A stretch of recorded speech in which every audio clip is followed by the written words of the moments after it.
Okay, so we're just doing question 4, which is a sine or cosine law question. So here's our diagram.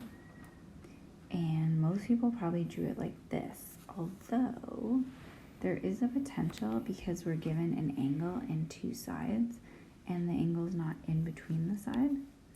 There is a chance that the triangle actually looks like more like, oh, I'm so bad at drawing these. There is a chance that the triangle looks like this instead, and that this angle, so these two are the same angle, like they're not the same angle, but they're in the same spot. So if we called this like B, A, B, and C, like that, there is a chance that angle A is either acute or it could be obtuse.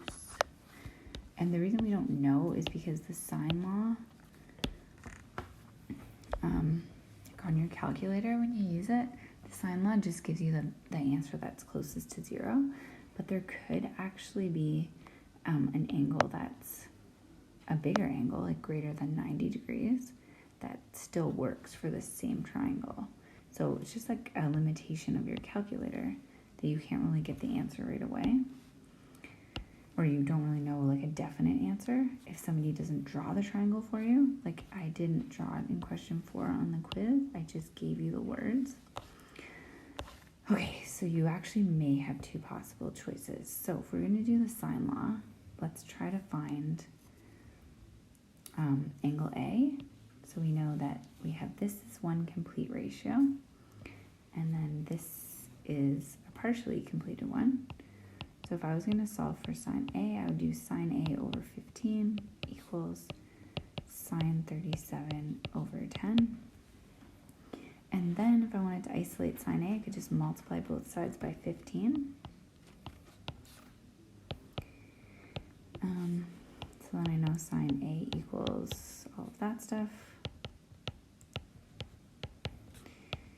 And then that'll give you some kind of decimal. So then to get the actual answer, we have to take the inverse of sine. Over 10 times 15. And then that gives us an answer of, just gonna check my work, sorry, 65 degrees. So now we know that angle A here is 65 degrees.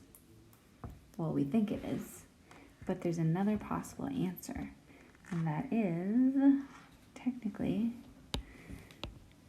angle A could also be, angle A could also be 180 minus 65.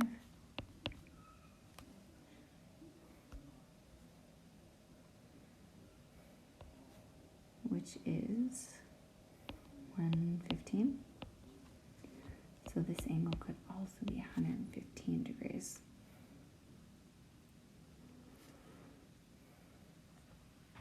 And then you just find the other ones in the same sort of way. So like if you're trying to find side C or angle C, well, angle C, all the angles in your triangle add up to 180. So you can easily figure out angle C.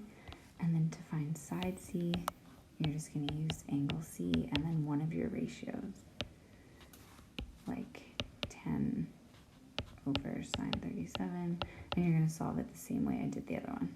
So I won't go into detail there, but yeah, that's basically how you do that. And so there's actually two possible answers for question 4. Okay, to be continued on the next video.